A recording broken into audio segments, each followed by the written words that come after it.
Como ocorre a inflamação no lipedema? Quais são os fatores que mais aumentam essa inflamação e o que você pode fazer para reduzi-la? Olá, que bom ter você por aqui. Eu me chamo Gisele Furro, sou nutricionista e cientista, e nesse vídeo eu quero te explicar o que é inflamação aguda, inflamação crônica, como ocorre a inflamação no lipedema, quais são os fatores que mais contribuem para aumentar essa inflamação e o que você pode fazer para reduzi-la. Se esse assunto te interessa, se inscreva em meu canal, porque meu objetivo aqui é trazer informações científicas, informações sobre saúde e alimentação de forma descomplicada, trazer a ciência de uma forma acessível para você, para que você consiga melhorar a sua saúde. E para quem foi recém-diagnosticado com lipedema e ainda não sabe o que fazer, o que é o lipedema? O lipedema é uma doença que envolve uma inflamação crônica e isso vai acarretar um acúmulo desproporcional e excessivo de tecido adiposo, principalmente nos membros inferiores. E esse excesso de gordura que preserva as extremidades, preserva os pés, preserva as mãos quando o lipedema também acomete o membro superior, porque isso pode acontecer em casos mais raros, mas eventualmente pode estar presente no membro superior também. Esse excesso de tecido adiposo vem acompanhado de muito inchaço, dor, uma facilidade para formar hematomas, uma fraqueza muscular e uma diminuição da massa muscular. Eu disse para vocês que uma das características do lipedema é a inflamação, só que a gente tem dois tipos de inflamação. Uma inflamação aguda e uma inflamação crônica. E o problema está nesta inflamação crônica, que pode se manifestar de várias formas. Várias doenças têm como base a inflamação crônica, desde o desenvolvimento de uma simples dermatite, hipertensão, síndrome metabólica, diabetes, infarto e até mesmo câncer. Nas pessoas que têm lipedema, essa inflamação crônica vai se manifestar na gordura, vai se manifestar no tecido adiposo. E é exatamente por isso que as pessoas que têm lipedema têm menos chance de desenvolver essas outras doenças que têm como base a inflamação. É o que trouxe esse artigo que foi publicado em 2018. O título dele é até curioso, ele coloca da seguinte forma: lipedema, amigo ou inimigo? Exatamente porque o lipedema diminui o risco das mulheres desenvolverem outras doenças, como diabetes. Pessoas com lipedema têm baixo índice de ter diabetes, mesmo diante de um excesso de massa corporal, de um excesso de peso corporal. A probabilidade de desenvolver hipertensão também é menor em pessoas que têm lipedema. Mulheres com lipedema também têm menos chance de desenvolver doenças cardiovasculares, doenças no coração, devido ao fato da gordura estar mais concentrada nos membros inferiores, diferentemente de pessoas que têm uma gordura concentrada mais na região abdominal. Essas pessoas têm uma facilidade, têm uma predisposição maior a desenvolver doenças cardiovasculares. E esse mesmo artigo também fala que mulheres com lipedema têm pele mais macia, tem menos rugas. E com isso, eu não estou falando que lipedema é uma coisa boa. Eu entendo perfeitamente o sofrimento das mulheres que têm lipedema. O que eu estou querendo dizer é que essa inflamação crônica vai manifestar a doença para a qual a pessoa tem maior predisposição genética. Algumas pessoas vão ter lipedema, outras pessoas vão ter um infarto, outras vão ter um câncer. E o fato da inflamação no lipedema atacar a gordura, atacar o tecido adiposo, isso protege as mulheres dessas outras condições. Mas todo mundo tem que ter ou vai ter uma doença relacionada à inflamação crônica? Não. O nosso estilo de vida vai ser determinante para não deixar que essa inflamação crônica se manifeste. Como que ocorre a inflamação no lipedema? Nós temos dois tipos de inflamação. Uma inflamação aguda e uma inflamação crônica. A inflamação aguda, ela é extremamente importante e necessária. Essa inflamação, ela é uma resposta de defesa do nosso corpo que ocorre logo após um dano celular, um dano causado por micro-organismos, agentes químicos, agentes físicos, um corte. Isso vai desencadear uma resposta inflamatória e essa inflamação vai gerar uma série de eventos que estão interrelacionados, como, por exemplo, a gente observa aumento de sangue, aumento do fluxo sanguíneo naquela região, para que a gente consiga levar células do sangue para o tecido. Então, para isso ocorrer, também vai ser necessário a gente ter uma maior permeabilidade dos vasos para permitir essa saída de células do sangue para fora do sangue, para irem para a região do tecido, para reabilitar esse tecido. A gente também observa edema, dor na região. Vou até deixar uma imagem aqui para vocês de uma imagem de um corte, onde a gente observa esses sinais de dor, inchaço, vermelhidão.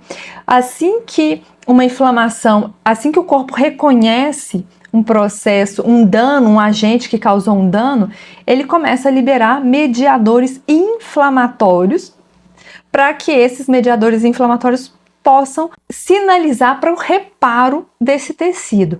Num segundo momento, a gente já vai ter a liberação de mediadores anti-inflamatórios para a gente ter a resolução da inflamação. Isso é o que ocorre na inflamação aguda.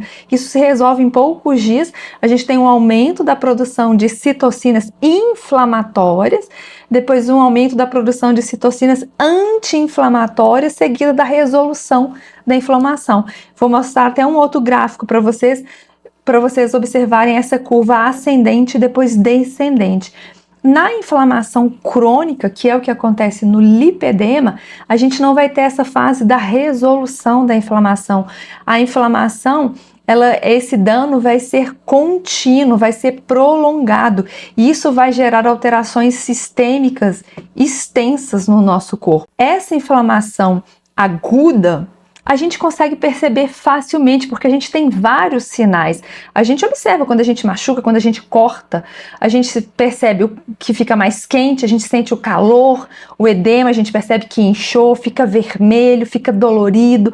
Às vezes a gente perde um pouco da função, da mobilidade daquela região. Então a gente tem sinais claros de uma inflamação aguda. Só que na inflamação crônica a gente não tem esses sinais claros e por isso a inflamação ela pode se perpetuar por muito tempo e a gente não percebe que uma doença pode ter sido manifestada exatamente por causa da inflamação. E é exatamente por isso que essa inflamação é chamada de inflamação subclínica, porque a gente não consegue diagnosticar tão facilmente clinicamente, de baixo grau. Quais são os fatores que mais causam essa inflamação crônica? Primeiro, sedentarismo. Quando uma pessoa é sedentária, ela tende a ter níveis mais altos de gordura corporal e menor massa muscular, e isso vai desequilibrar os processos metabólicos inflamatórios do corpo. Além disso, o exercício físico é um dos fatores mais anti-inflamatórios que nós temos, porque o exercício físico consegue liberar hormônios. O músculo esquelético, durante o exercício físico, consegue liberar hormônios que são chamados de miocinas ou exercinas. Essas substâncias são citocinas anti-inflamatórias que vão exercer vários efeitos benéficos no corpo, incluindo a redução da inflamação. Se você tem lipedema, o exercício físico é importantíssimo. Eu vou fazer outro vídeo especificamente sobre exercício e lipedema, mas apenas para que você tenha um norte sobre o tipo de exercício, considerando que o tratamento do lipedema envolve uma ação contínua, não vai ser um tratamento pontual, envolve uma mudança no estilo de vida e deve ser um tratamento que você deve ter para a vida toda, o melhor exercício para você vai ser aquele que você gosta de fazer, para que você tenha maior adesão, para que você não desista depois de 1, 2 ou 3 meses. Então, se você não pratica nenhum tipo de exercício, encontre uma modalidade esportiva que você se identifique, que você goste, que você tenha prazer. Nesse outro vídeo que eu vou fazer sobre exercício, eu vou falar por que exercícios na água trazem aquela sensação de leveza, de redução de pesos na perna. Vou falar sobre exercícios de força, exercícios aeróbicos. Então, se você ainda não se inscreveu, esse é o momento, para que você não perca os próximos vídeos. Segundo fator que causa inflamação crônica, estresse. O estresse consegue ativar o que a gente chama de sistema nervoso simpático. E aí ele vai liberar neurotransmissores como a noradrenalina, que vão estimular as células do nosso sistema imune a produzir citocinas pró-inflamatórias, citocinas que vão nos inflamar. O estresse também ativa o eixo hipotálamo-pituitária adrenal. E esse eixo vai estimular a liberação do hormônio do estresse, que é o cortisol. O cortisol, ele tem uma propriedade anti-inflamatória em curto prazo, só que em situações de estresse crônico ou em situações de liberação prolongada, o cortisol suprime o sistema imune, ele aumenta a vulnerabilidade do sistema imune frente a processos inflamatórios, ele deixa o sistema imune mais fraco. O estresse crônico também influencia diretamente o sistema imune, aumentando a produção de células pró-inflamatórias, e aí essas células vão produzir mais citocinas pró-inflamatórias que vão manter o estado inflamatório. O estresse também afeta a microbiota intestinal, e essas alterações na microbiota vão aumentar a permeabilidade intestinal e vão permitir a saída de substâncias tóxicas que estão lá dentro do intestino para fora do intestino. Isso vai ativar uma resposta inflamatória. Terceiro fator, privação de sono. A privação do sono aumenta a produção de citocinas pró-inflamatórias.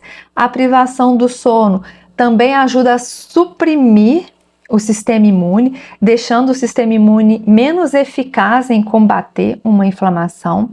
A privação do sono também resulta na liberação de noradrenalina e cortisol, e como eu acabei de mencionar, esses dois, tanto noradrenalina quanto cortisol, vão aumentar a produção de citocinas pró-inflamatórias.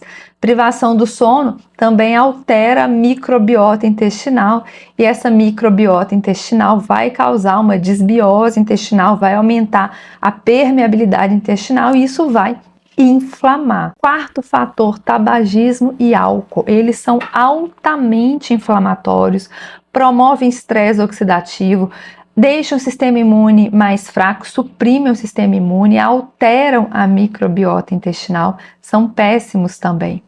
Quinto fator, alimentação inflamatória. E quais são os alimentos que mais inflamam? Primeiro, açúcar, carboidrato. Quando eu falo açúcar aqui, eu não estou me referindo só ao açúcar branco, só à sacarose. Tudo que tem carboidrato, no final das contas, dentro do nosso corpo vai virar açúcar, vai virar glicose. Então, produtos como pães, massas, bolos, pizzas, grãos, tubérculos como mandioca, batata, e esses alimentos, eles serão fracionados e vão virar glicose do nosso corpo, vão virar açúcar no nosso corpo. Esses alimentos ricos em açúcar, por que eles inflamam muito? Eles vão estimular a resposta de um hormônio que é chamado de insulina. A insulina elevada é um dos principais fatores que causam a inflamação crônica. Então, manter a insulina elevada vai inflamar, vai contribuir para essa inflamação crônica. E o que estimula a insulina? Exatamente esses alimentos ricos em açúcar, ricos em carboidrato. E não importa para a insulina, não importa para o pâncreas que vai liberar essa insulina, se esse carboidrato veio da tapioca, se ele veio da aveia, se ele veio de um sorvete, de uma pizza. No final das contas, o que chega ali, quando isso é digerido, o corpo interpreta, ele consegue ver só glicose, ele vê açúcar e ele vai liberar insulina mediante a presença de açúcar. Esse artigo fala sobre a inflamação que ocorre após uma refeição, que é chamado de inflamação pós-prandial.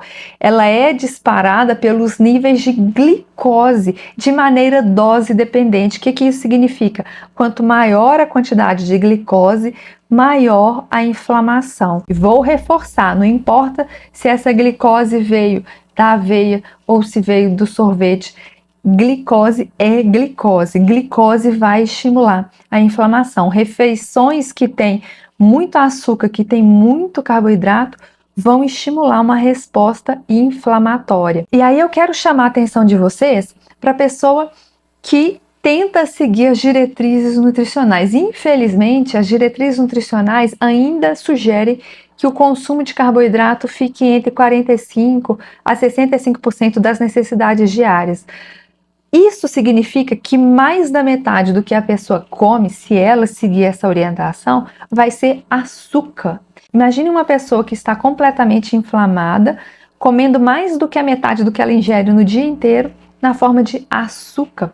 Isso é altamente prejudicial. Outro alimento que inflama, o glúten. Eu já publiquei, inclusive, 2 artigos científicos sobre glúten. Um deles eu publiquei em 2022, o título dele é Glúten.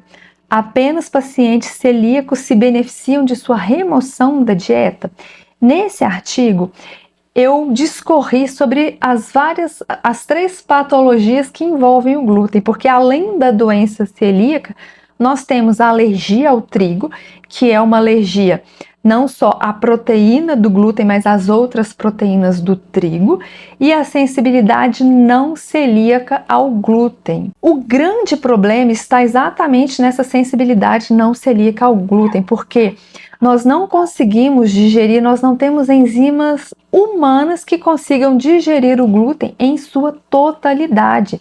E esses fragmentos que não são digeridos, eles vão inflamar a microbiota intestinal, as células do intestino vão ficar mais permeáveis, esses fragmentos conseguem a partir daí sair do intestino e circular no sangue e desencadear vários processos inflamatórios, inclusive no cérebro. Por isso que a gente tem tanta associação do glúten com doenças mais voltadas para o sistema nervoso. O glúten, ele é uma proteína presente em grãos como trigo, centeio, cevada. Então, tudo que tiver farinha de trigo vai ter glúten. Só que a vantagem de quem já vai tratar na raiz e reduzir o consumo de açúcar, reduzir o consumo de carboidrato, você já não vai ter que se preocupar com glúten, porque se você seguir essa estratégia alimentar, você já estará eliminando farináceos, farinha de trigo. Então, você já não estará consumindo glúten.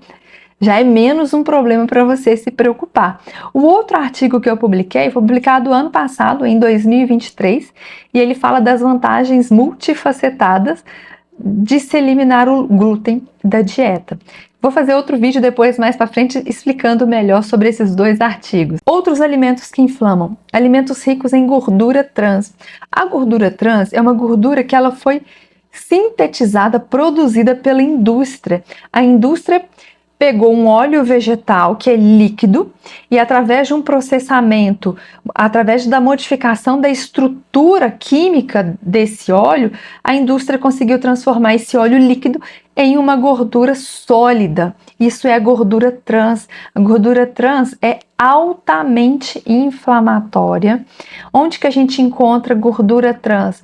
Em produtos como sorvetes, bolachas recheadas, macarrão instantâneo, massas folhadas, bolos industrializados, pipoca de micro-ondas, fast foods, margarina. Margarina é só gordura trans.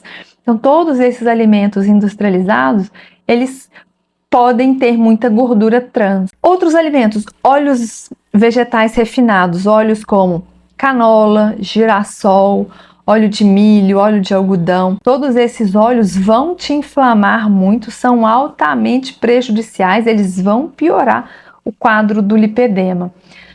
Quais seriam, então, as orientações em relação à alimentação, em relação aos tópicos que eu trouxe nesse vídeo? Primeiro, pratique exercício físico diariamente. Se você ainda é sedentária, escolha uma modalidade esportiva que você se identifique. Se você acha que não gosta de nada, se permita experimentar várias modalidades. Eu tenho certeza que você vai se encontrar em uma modalidade. Então, peça para fazer uma aula experimental de beach tênis, uma aula experimental na academia, uma aula experimental e vai experimentando. A que você se identificar mais está excelente para você começar, porque, como eu falei no início do vídeo, você precisará praticar isso diariamente. É um tratamento contínuo para a vida toda. O exercício físico tem que ser algo prazeroso, tem que ser algo que se você deixar de fazer por 2, 3 dias, tem que ser algo que você sinta falta. Então escolha uma modalidade que você goste. Tenha um sono satisfatório em termos de quantidade e qualidade. Se você sofre com insônia, ansiedade, tente trabalhar a higiene do sono para você melhorar o sono. Um sono de qualidade vai ajudar a reduzir a inflamação. Trabalhe o manejo do estresse. Eu sei que no mundo moderno, quem não está estressado, quem não tem problemas, desafios diariamente, mas se for o caso, recorra a práticas de manejo de estresse, uma aula de yoga, uma aula de meditação, para que você controle mais o estresse. Mude a sua alimentação. Corte esses alimentos inflamatórios, escolha alimentos que não vão te inflamar, diminua ao máximo os produtos ultraprocessados, coma mais alimentos in natura, alimentos sem aditivos químicos, sem conservantes. Escolha proteínas que são mais biodisponíveis. O que significa ser biodisponível? Significa que a gente consegue absorver o máximo daquela proteína.